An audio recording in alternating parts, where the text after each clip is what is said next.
Thank you for tuning in to the GSMC Basketball Podcast presented by the GSMC Sports Network. I am your host, Nelson, here on this wonderful afternoon.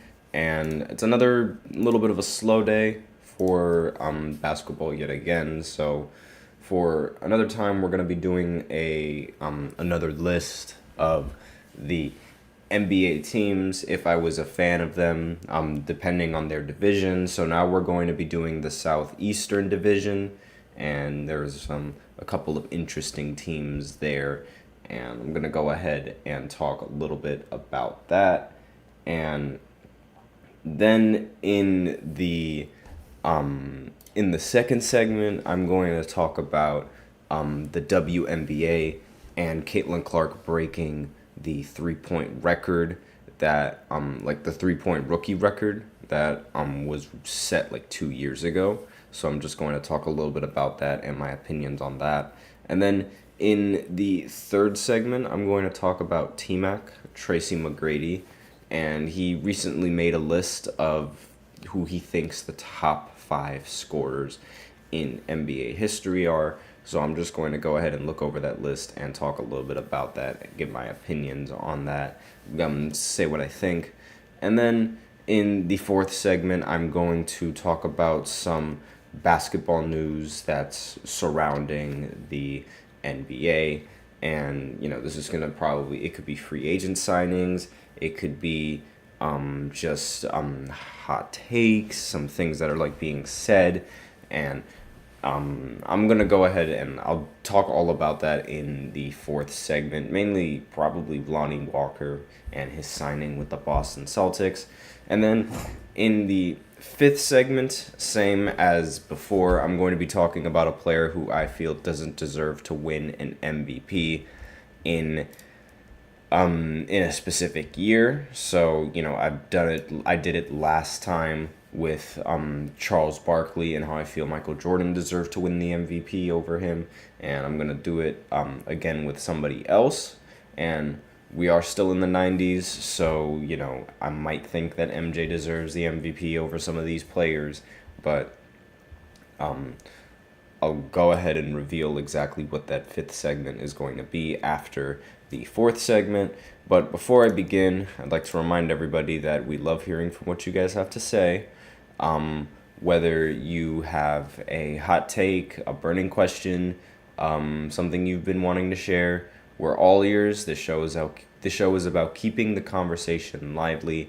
And if you really want your comment or question to get noticed, then you can go ahead and use Super Chat. Just hit the $ below the chat box or send in your message. It's guaranteed to get featured on the show. It's a great way to support our channel. If Super Chat isn't really your thing, you can always use the link displayed below the ticker, gsmcpodcast.net, and send in your comment and donation that way. And either or would really help the show. So with that out of the way, let's go right ahead and go into this first segment where I talk about these Southeastern Division teams and where exactly they stand going into this next season, what they did last season, and where I feel like they could, where they might need to improve, and what exactly I would think if I was a fan of these teams. So the Southeastern Division is obviously going to be full of teams in the Eastern Conference, and the teams are the Orlando Magic, the Miami Heat, and the Atlanta Hawks, as well as the Charlotte Hornets and the Washington Wizards. So this is so far this has been one of the weaker divisions that I've done. Not many there's only 2 teams that made the postseason in this entire division, and both of those teams ended up losing in the first round. So it's not really a very successful division in the NBA, but that doesn't mean that the teams don't have the potential to become even more dangerous, especially as the years move on, given how young, especially the first team that I'm about to mention. So, the Orlando Magic, they ended last season as the 5th seed. They were a first round exit, and they but like really nobody expected them to actually like even be in the postseason, let alone be able to play up to 7 games in the postseason. So I'm sure like if I was an Orlando Magic fan, I'd be feeling really good about this lineup again, and I really want to run it back. I think that the lineup is going to return back better than ever. They just signed KCP. They expect the young players are expected to develop, and it's a very very young team, and they have a lot to be excited about in this next season alone. So imagine just how much better they'll be for the future. So the Magic, they aren't a top tier team of the conference, like how, the Knicks, the Celtics, and the 76ers are most likely going to be in the Eastern Conference. But they are a threat against every single one of those teams. So, they might not be a big name in the Eastern Conference like the previous teams that I mentioned, but they could still, upset either one of those teams in the postseason if one of the teams that I mentioned gives them a chance. Like, it's not like Orlando is just going to roll over and accept the loss quietly. Similar to this very next team that I'm talking about right now, the Miami Heat. So, when the Miami Heat, when they have Jimmy Butler, they are like in the argument every single time for being one of the best teams in the postseason. And it's like Jimmy Butler in the postseason is a legend. His performances are legendary, and his his style of play, everybody really likes it. Everybody really likes Jimmy,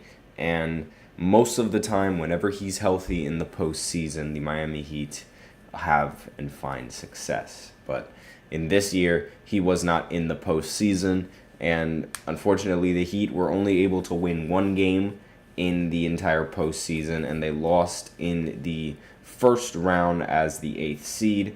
And really, if I was a fan of the Miami Heat, I mean, I'd be like, okay, we didn't have Jimmy, so we just have to like wait another year for him to be in the postseason.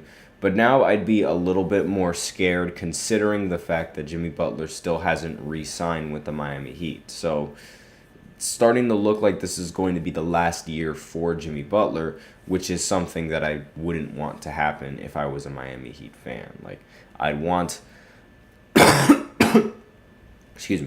I'd want the Miami Heat to do everything they possibly could to re-sign Jimmy Butler, give him however much money he wants, and that would ensure him to sort of, stay on the roster. And once again, like, aside from that, the Heat, they're basically running it back. Seemingly, it's going to be another year of relying on Jimmy and his heroics and the Heat culture to hang with the rest of the players in the Eastern Conference. Now, like, most of the time, I mean, you could argue that it's like, back and forth with the Celtics. Miami beats them, Celtics beat them, Miami ends up beating them, and the Celtics beat them.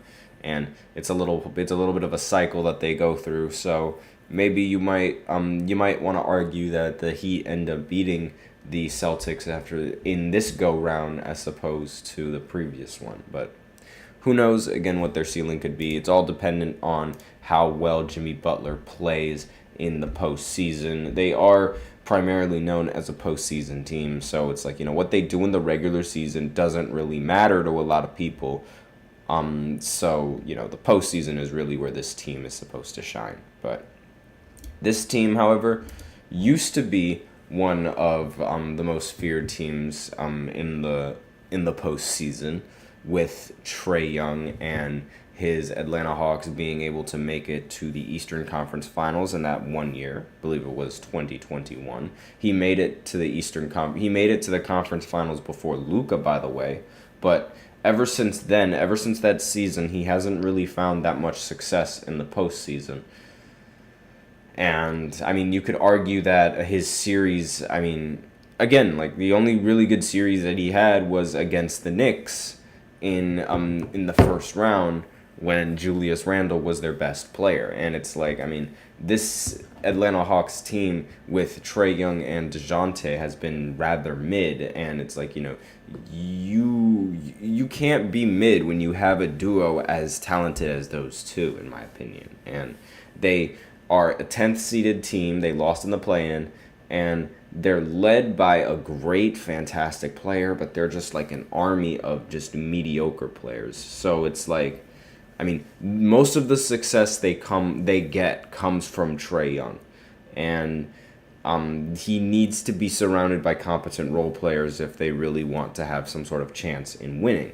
So, I mean, they got to try it again now. They have to, there's obviously going to be an upside in being able to use their number one pick to the best of their ability. So they have to hope that he lands, and they already have their player picked, but they just have to hope that he develops into the player that they're hoping he can be, the best kind of player that he can be. So it's like, once that happens, then it should make your title odds and, like, you know, your success at going for a title all that easier.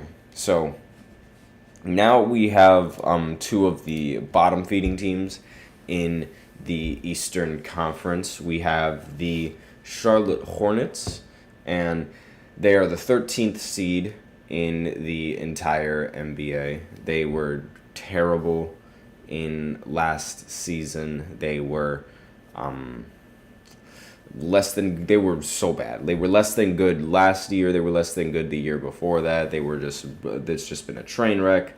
And really, the one good thing that they have going for them for their future, in my opinion, is LaMelo Ball.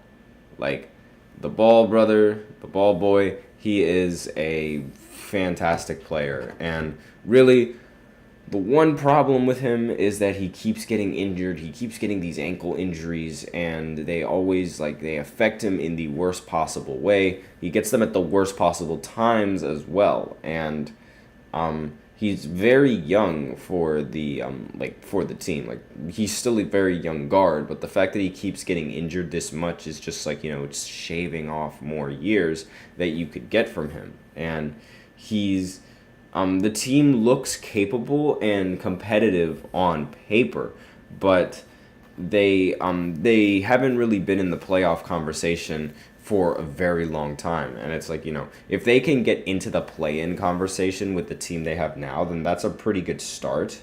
But hopefully, like, you know, their 6th overall pick ends up landing as well, and he ends up performing to the best of his ability, and he becomes the best player he could be. But, you know, we have to wait and see just how well that develops. And then in the final team on this list is the number 14th seed, the Washington Wizards. They they have not been a competing team for a while, ever since they lost John Wall and Bradley Beal. And so they have 3 first-round rookies, and there's no real pressure for the... Hold on just one second. There we go. There's no real pressure for the Wizards to really, I guess, play well in this season. They have no expectations, really. Like, if you're gonna ask anyone what they think of the Wizards, they're gonna think that, okay, they don't really deserve this, they don't really deserve that, they don't need to do this or that. And it's like, there's no pressure to win. They can prioritize their development, and they can try tanking for Cooper Flagg, and they also, it's not like they have any bad players on the team. They do have Kyle Kuzma. They could end up trading Kyle Kuzma to develop some really good value for the team. But those are what I think that's what I think of all the all the teams and the situations that are surrounding these teams. So I'll be right back after this short break, and I'll be talking about the most recent WNBA record that was broken by surprise, Caitlin Clark. And I'll also be talking about the Rookie of the Year race for the WNBA. So I'll be right back after this short break. So be sure to stay tuned. I feel like I'm losing my mind. Is everybody in the world blind? Please, Lord, give me a sign, a sign. I feel like I'm losing my mind. Is everybody in the world blind? Please, Lord, give me a sign, a sign. I wanna be the greatest. Everybody on the fake shit. I look around and feel like everybody is the fakest. I make this every day and I'm impatient, hoping one day I blow up from the basement. Statement, the top is so vacant. I don't hear shit that I think is amazing. Waiting for my day when I'm playing sold out shows for 1,000 faces. Hey, give me that crown, get in my way and to be put down. It ain't your place, all this my town. If I want that shit, then I'll get it right now. I'm losing it, the noose it fits, some losing shit, a stupid myth. You choose to live or choose to dip, you choose to fight or lose your grip and lose a gift. Oh. I feel like I'm losing my mind. Is everybody in the world blind? Please, Lord, give me a sign, a sign. I feel like I'm losing my mind. Is everybody in the world blind?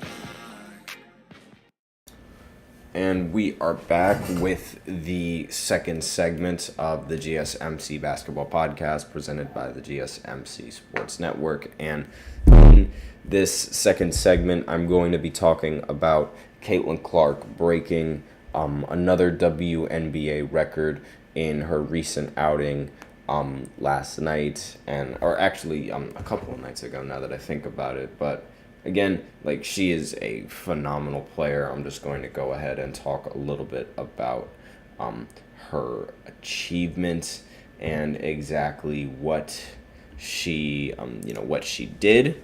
And I mentioned a couple nights ago because she did break the rookie record for the Fever before, but now she broke the rookie record for the entirety of the WNBA.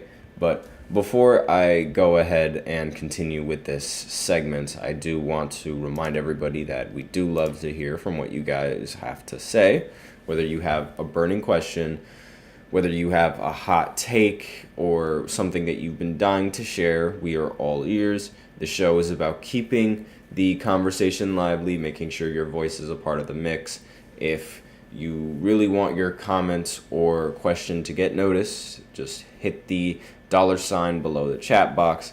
Send in your you can send in your super chats, and your message is going to be guaranteed to get featured on the show. And if super chat isn't really your thing, like if that's not a thing that you really like doing, then you can always go ahead and use the link in the displayed below the ticker on every single show segment, and that link is GSMCpodcast.net, and that really helps the show as well.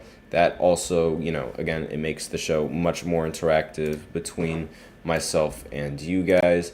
And with that out of the way, let me just go ahead and pull up this slide real quick. We can go ahead and talk about Caitlin Clark breaking the 3-point record for the WNBA. Now, Caitlin Clark is a phenomenal WNBA athlete. Wherever women's basketball goes, wherever that news comes from, she's most likely going to be the centerpiece of it all. And she's been arguably the best rookie in the entire draft class. And aside from Angel Reese, there's nobody else that's really even comes close when you talk about just overall skill, overall talent, and overall popularity on a WNBA basketball court. And Angel Reese recently she's been playing very good as well. She recently had, I believe, 3 games where she ended with 20 rebounds or more, which is fantastic.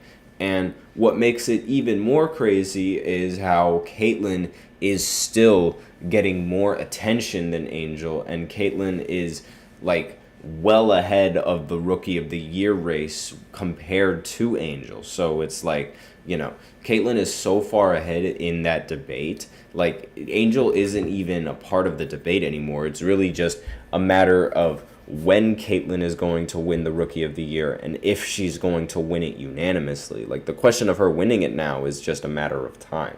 So, Caitlin, with this record, she has made over 86 three-pointers in her first season in the WNBA. That is more than the recent number one three-point shooting season by a rookie, which was set at 85 in 2022 to the number 1 overall pick, Ryan Howard. And now, some might argue that maybe the WNBA season was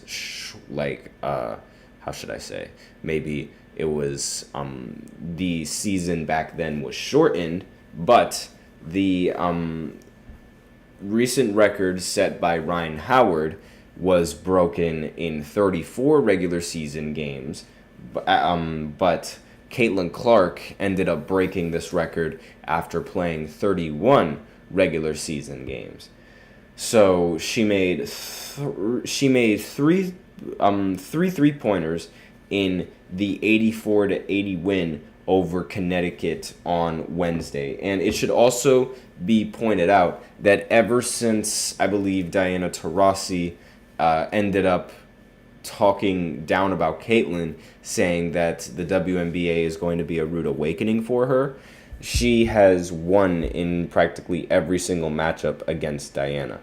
And that just, aside from her mental fortitude, what doesn't she have? Like, what doesn't Caitlin Clark have? And now, on the Fever ended up, now Caitlin Clark is leading the league in three-pointers with 88, which is one ahead of Kayla McBride after this previous game, according to this article. However, Caitlin Clark is shooting 33% from beyond the three-point line in comparison to Kayla McBride, who is shooting 42%. And other veterans, such as Stephanie Dawson, who shoots 48% from the three-point line, which is ridiculous. Jesus, 48% from three is insane.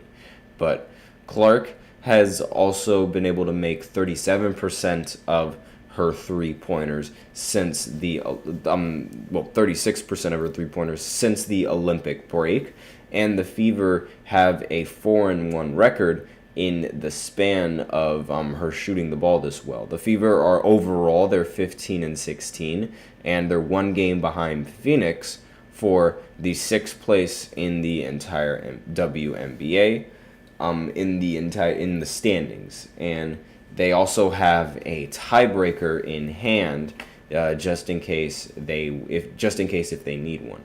Now, in addition to the three-pointers, Clark also leads the league in total assists and, unfortunately, turnovers. Obviously, when you're passing the ball as much as she does, getting those assists, chances are you're turning the ball over just as much. And she already has the single season, she is the single season holder for in turnovers. So it's she has the record for the most turnovers in a single season, and is on pace to break the assist mark for this 1 year alone. And the 3-point record will be more challenging to break than any of those other records. Now, Clark has to connect on about 4.6 of her three-pointers in her final 9 games in order to tie Sabrina Ionescu's record of 128 3-pointers made last season. So, Caitlin is going to have to hit a lot of 3-pointers if she wants to break another record. And if she ends up breaking that record that Sabrina set, God forbid, the league would not be able to handle it. And then we'd be able to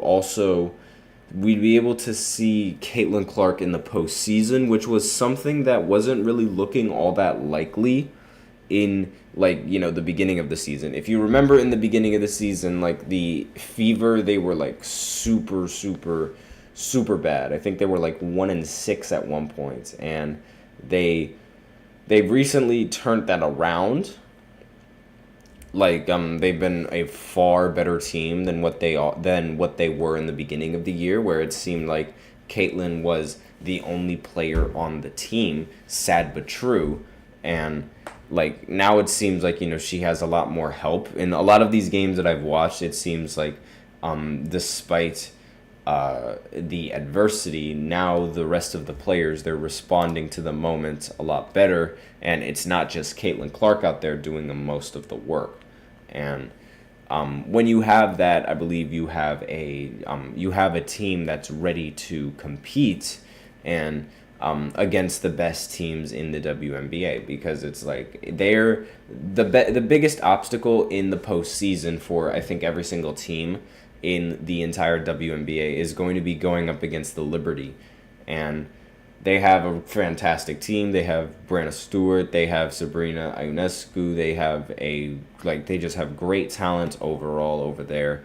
And that's probably going to be the team that they need to beat that's probably going to be the team that a lot of teams actually need to focus on beating in the postseason, because they are probably going to get people very, very upset, and they're really going to really, really give people a run for their money in these postseasons. But that's basically it for the WNBA talk. Again, this is a record that it's never been touched before.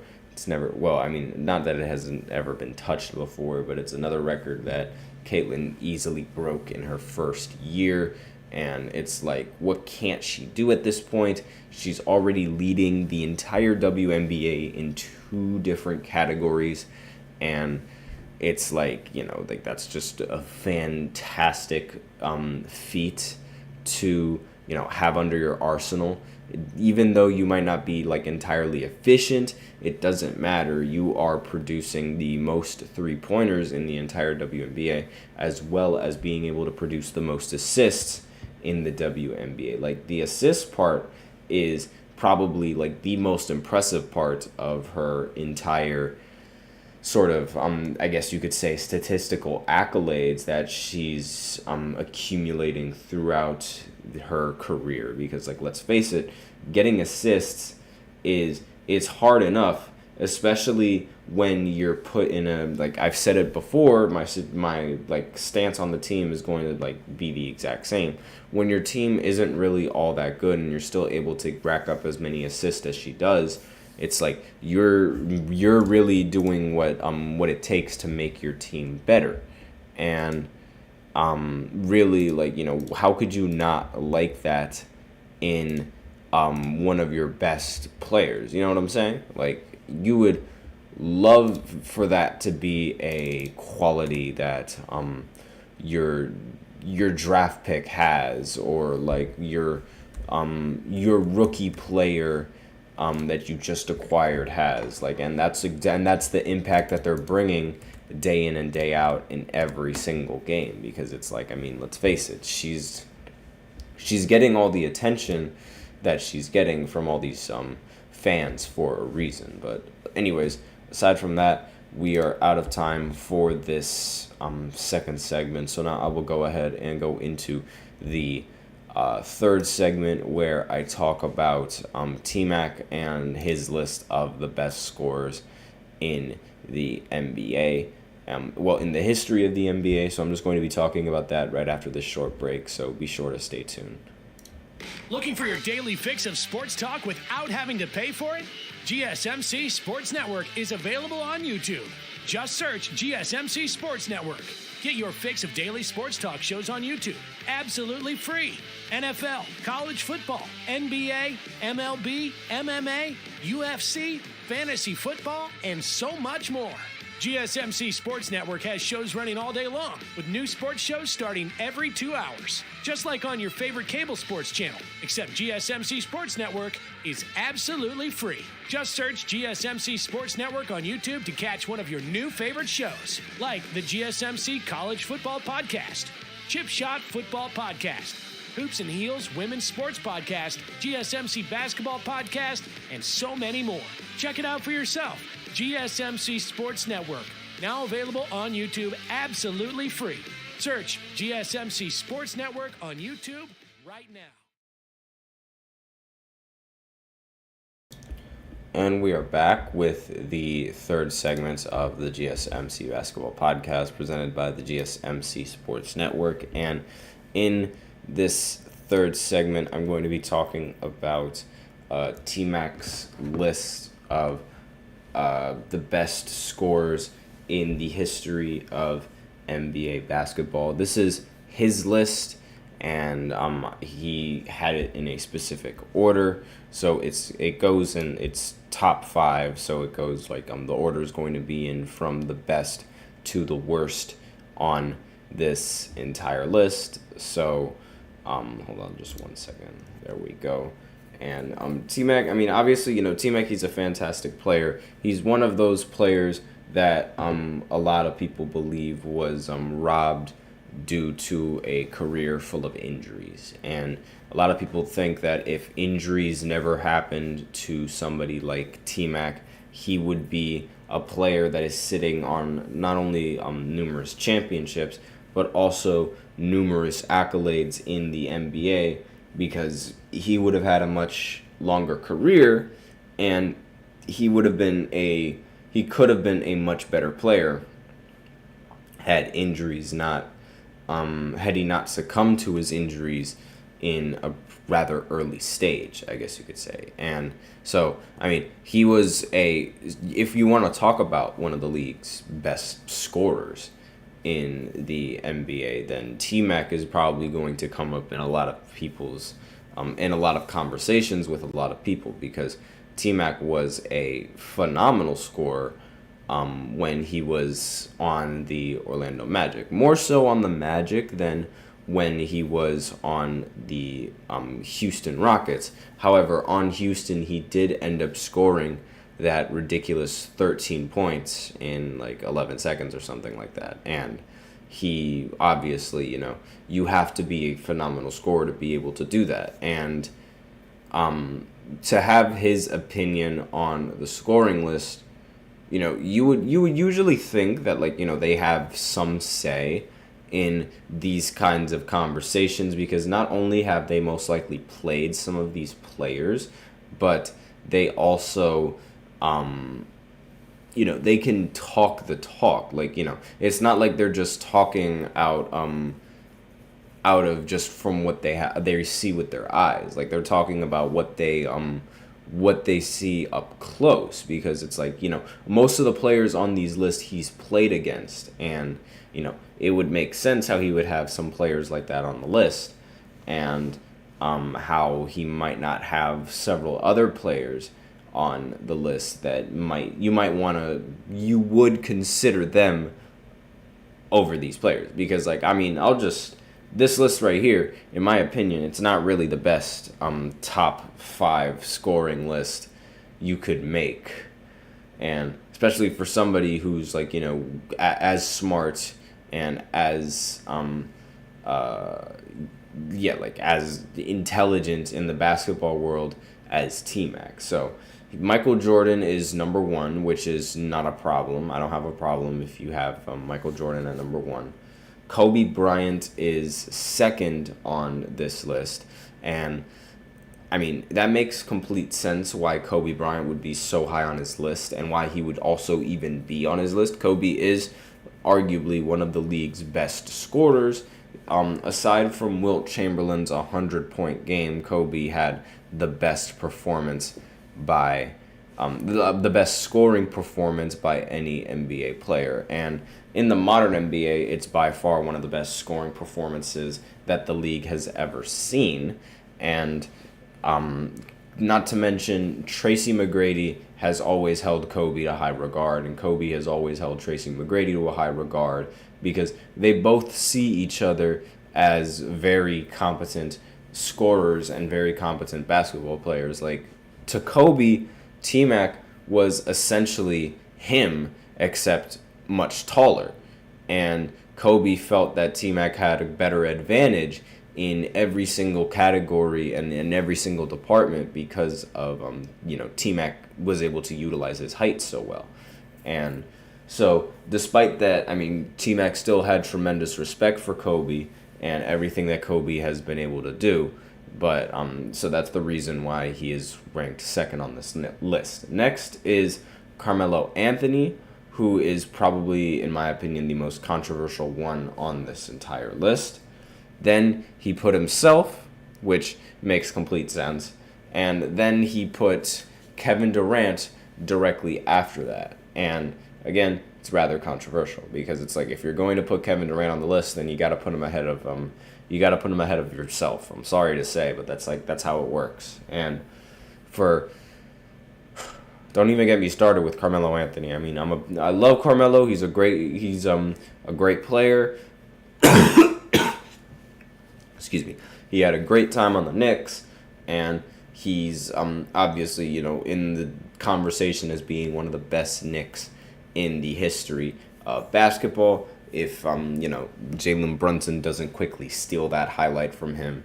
But Melo as one of the league's best scorers, I don't think so, because Melo, while he was a phenomenal scorer, he wasn't a very efficient scorer most of the time. Now, Melo, he only had 1 year, I believe, where he was leading the entire NBA in points per game. And that's for somebody who is known for being just a pure scorer, leading your being able to only get one scoring title in your entire career it doesn't look good. It just doesn't look good. Kevin Durant, he's considered a scorer, but he has 4 scoring titles, right? And who else does he have on this list? Kobe Bryant. He's considered a scorer. He has 2. That's still more than 1. And obviously, Michael Jordan, one of the best scorers ever. He's won several in a row. He's had a set where he's won 3 in a row, and then he had a ridiculous streak from 1987 all the way down to 1993, where he won 7 in a row. And it's there's just you have the scoring titles, but Melo, he only has 1 scoring title. And not only that, it's not even it was really an efficient scoring season. It wasn't it wasn't like any of Michael Jordan's scoring seasons where he was shooting 50% from the field. Melo was shooting rather poorly from the field, honestly. If you want to be honest and look at the numbers that Melo was averaging in that year, he was only shooting 44% from the field, and he was shooting 37% from 3, which was a little bit impressive, I guess, but he was also shooting from inside the arc. He was shooting 47% from 2, which was way worse than his field goal percentage, which is a little bit, it's kind of surprising, honestly. But that just goes to show you the kind of shots that he takes, the kind of mid-ranges that he leans on, and things like that. And it's again, you would rather him take different kinds of shots than the shots that he takes.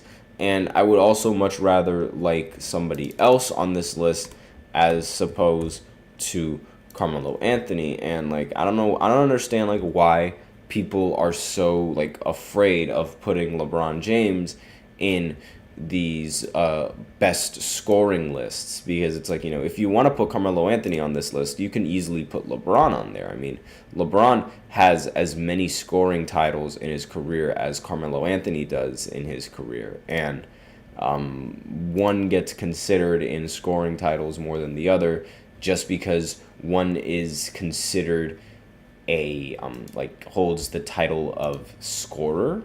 I don't really understand that logic. I also don't understand this list because, let me know in the comments what you guys think of this list. I mean, do you agree with this list? Do you think that T-Mac is making some sense? Would you rather see somebody else on this list? Because, I didn't even mention Kareem Abdul-Jabbar, who should be a player that should be, considered on this list. And it's like, I understand a lot of people don't really think Kareem has a lot of skill to be considered on this list, but Kareem, he did hold the scoring title before LeBron James for the longest time, and it was considered, before LeBron, it was considered to be an award that was completely unbreakable, and a lot of people would have him as one of the best scorers because not only was he able to hold the scoring record for so long, he did it primarily taking two-pointers. And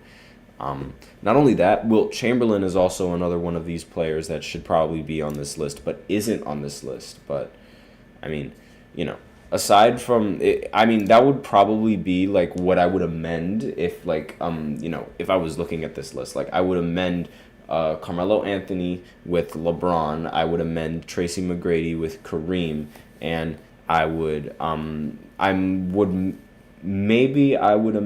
Kevin Durant or Kobe Bryant with Wilt Chamberlain, one of the two. And I would change the order of how the scoring goes, but I think Michael Jordan is probably going to be number one on my list. Let me know in the comments what you guys think. And if you guys think there's a better list than that, there are better scorers out there, drop them below in the comment section.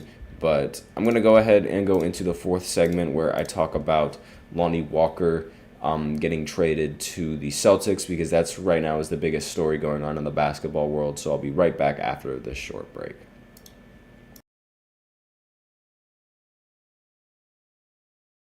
For the best and latest podcasts available anywhere, go to the podcast app on your cell phone and type in GSMC to access free content-rich podcasts on health and wellness, book reviews, sports, entertainment, relationships, social media, movies, technology, finance, and even weird news. Subscribe and download the GSMC Podcast Network's family of shows, available everywhere podcasts are found.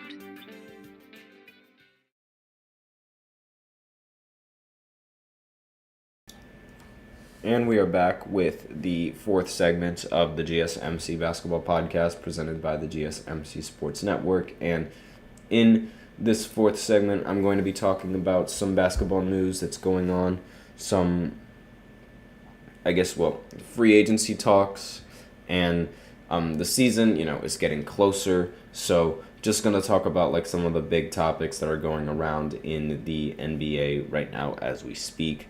And for starters, Lonnie Walker has recently been a potential player that the Celtics are going to acquire in this offseason. So it was mentioned yesterday that there could be room for another guard on the Celtics roster, and that Brad Stevens has done making a contract, an Exhibit 10 contract for Lonnie Walker. And the deal is going to give the Celtics the ability to see how Lonnie Walker fits on the Celtics roster in training camp during a during the entire duration of training camp before guaranteeing him money for the season. So a lot of people consider this a very solid move for the Boston Celtics because Lonnie Walker was one of the only bright sides in all of Brooklyn for a short while, and he was also one of the biggest upsides in LA for a short while as well. Like he wasn't like, he wasn't one of those winning players, but he was one of those players that came off the bench and provided impact once you desperately needed it. And a lot of people can find a lot of use for that in an offense. Recently, in this last season that he played, he wasn't a starter, but he averaged 9 points per game, was able to get 2 rebounds, and averaged 1.3 assists as well, while also being able to shoot 38% from 3. And 42% from the field is kind of gross, but you can clean that up a little bit and shoot the ball a little bit better. But that 38% from 3, that is a very, very interesting percentage to shoot from, and honestly one of his better shooting percentages that he's had for the longest time. And at the clip that he's shooting them at, that is a very, very good percentage, because he's shooting 4.7 3-pointers a game and he's making about 2 of them. So very, very nice percentage for shooting from there. And really, like, overall, like, if we're going to talk about like him fitting in the Celtics roster, the Celtics, they have a lot of like really tall and really like, lanky forwards and guards that are roughly around 6'7", 6'6", and maybe even 6'8".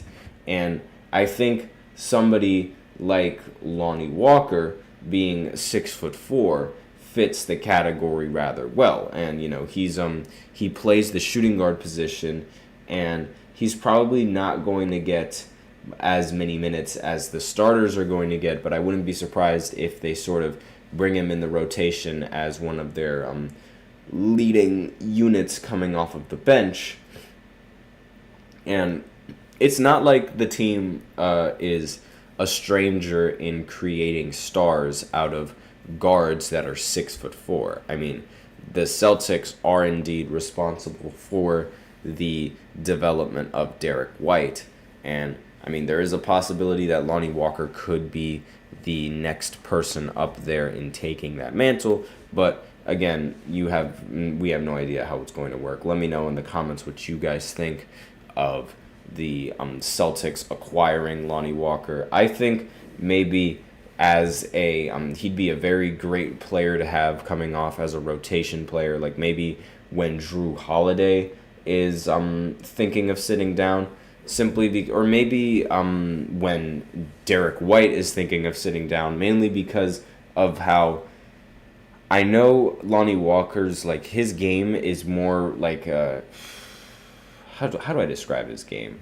Like, how do I compare it? I don't think I can really compare it to anyone, but I will say he does have a lot of he does play defense, and he also has a pretty decent handle of the ball. I do want to say he has a decent handle of the ball, but his at least from what I remember of the last season, like, I just remember him shooting the ball a lot. So I would think that pairing him up with Drew Holiday would be a much better choice. But let me know in the comments what you guys think of Lonnie Walker and who you would want to pair him up with in the Celtics rotation. And really, that's all I have in regards to some of the basketball news going around in the media today. So I'm going to go ahead and go into a short break, and then after that I'm going to go ahead and talk about a player who won the MVP in a specific year, who I feel like didn't really deserve to win that MVP over another player. Be sure to tune into that 5th segment to figure out exactly which player I'm going to be talking about. So I will be right back, and be sure to tune in.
Apologize for that. And we are back with the fifth segment of the GSMC Basketball Podcast presented by the GSMC Sports Network. And before I go into the player who I feel like doesn't deserve the MVP, there is some news that I do want to mention that I completely, for some reason, just did not include in the last segment. And Steph Curry recently signed a 1-year, $62.6 million contract with the Golden State Warriors. And this extension is going to keep him under contract with the Warriors through the 2026 and 2027 NBA season. And this is according to Woj. And so, the Warriors are gonna have Steph under contract for 1 more year. So it's gonna be interesting to see exactly where and what team he's going to end up on. So I just wanted to, touch on that. I might do another segment on that, talking a little bit deeper about this deal tomorrow. But again, let me know in the comments what you guys think of this. Do you guys think this is a good thing for the do you think this is a good thing for the Warriors? Do you think this is a bad thing, or do you think that it's it'll be like I guess maybe like a neutral thing for both teams? But let me know what you guys think in the comments about both of those moves, and we'll go ahead and continue with our regularly scheduled fifth segment, which is going to be talking about a player who I feel like didn't deserve to win an MVP. So we're still in the 90s, but for the sake of talking like being, I guess you could say, consistent in like the time frame and when each MVP happened, like I want to do it like in the order of the MVPs that they came in. And the reason why I'm doing this is because that I feel like in both of the years that this player won the MVP, I don't think he should have won it in either of the years. And I think the same player should have won the MVP in both of the years. Yes, the same player that I'm talking about is Michael Jordan. I think he should have won the MVP. And the player who I'm talking about is, of course, Magic Johnson. Now, Magic, he ended up winning an MVP in 1989 and in 1990. So those were the 2 years that Magic Johnson ended up winning the MVP after, or I guess you could say where I think he doesn't deserve it, because Magic Johnson did end up winning a regular season MVP award. He retired with 3 of those. So he ended up winning another MVP in 1987, but I have no problem with him winning the MVP in that year. But when you look at Magic's career going into 1989, a lot of people see the 5 championships that he was able to grab during that time, but a lot of people were also able to see how Magic, despite the fact that he had 5 titles, only had 1 MVP to display his dominance, right?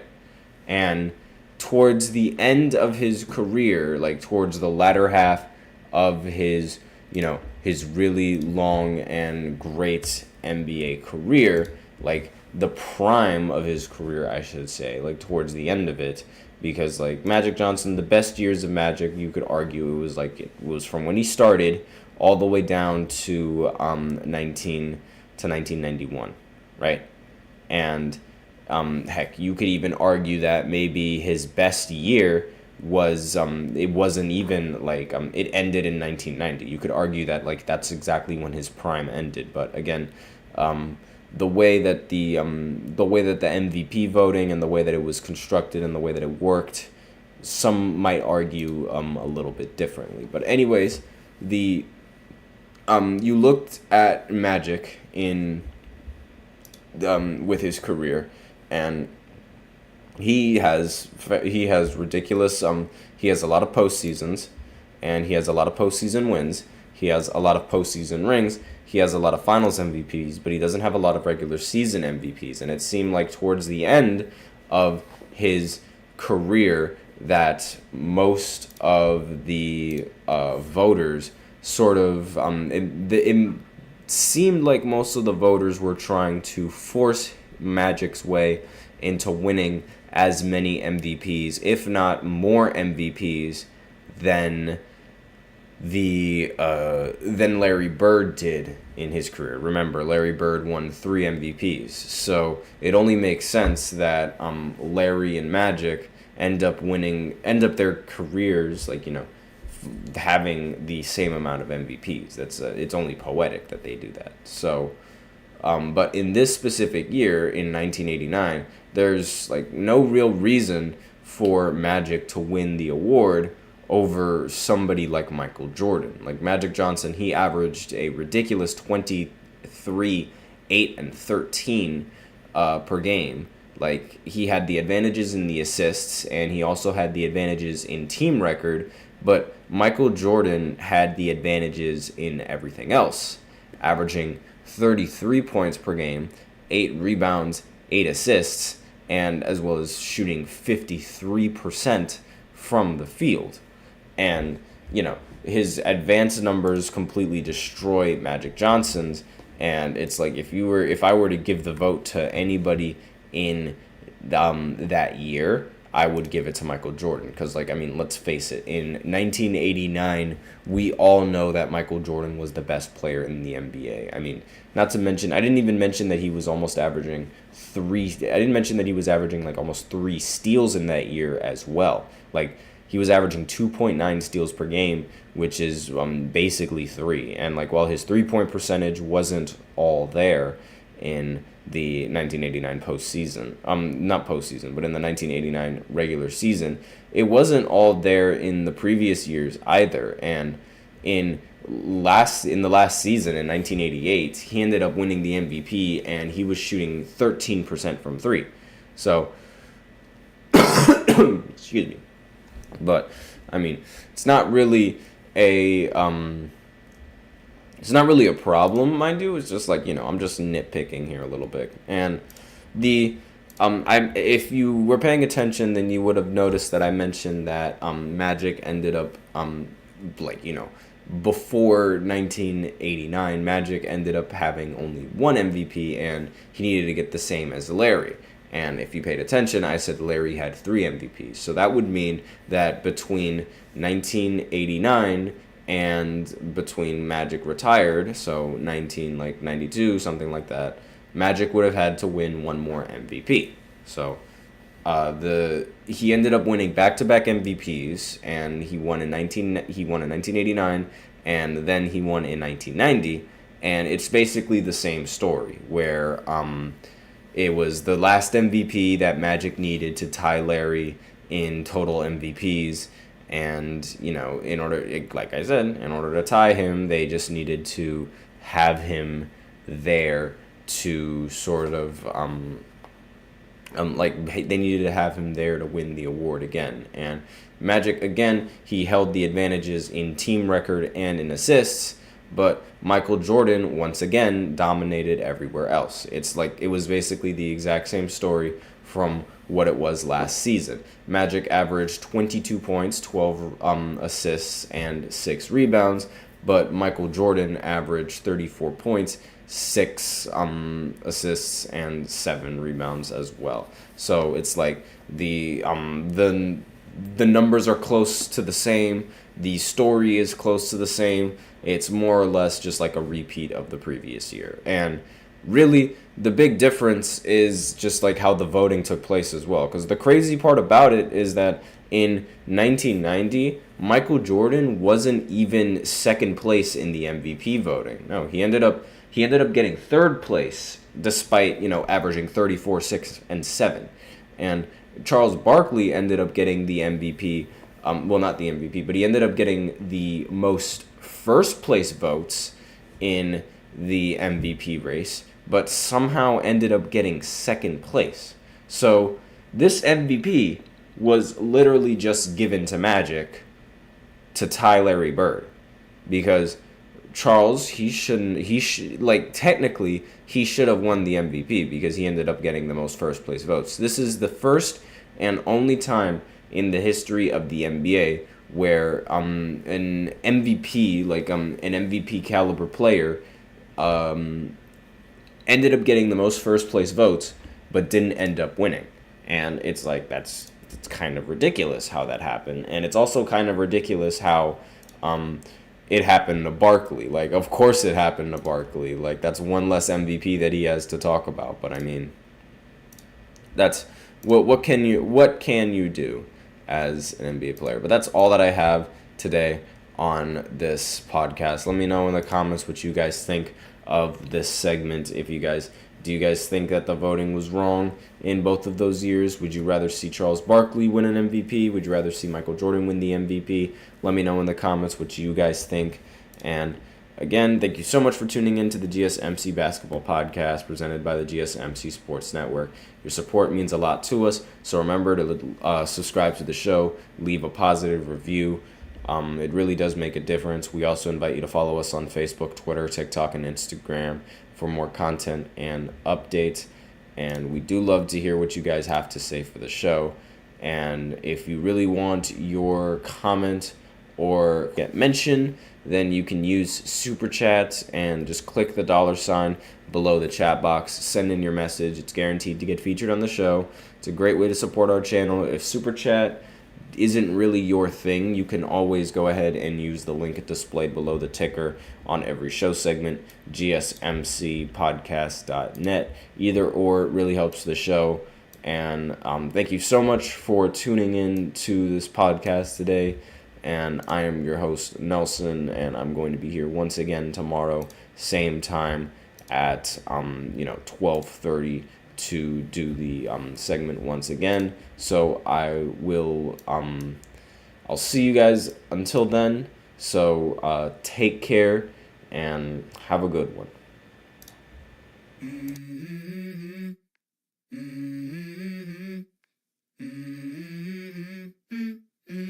Let's go. I wake up to a little bit of drool on my pillow, feel like it's gonna be a bad day. Yeah, I'm tired of shit, and the coffee ain't hit yet, damn, ain't that great.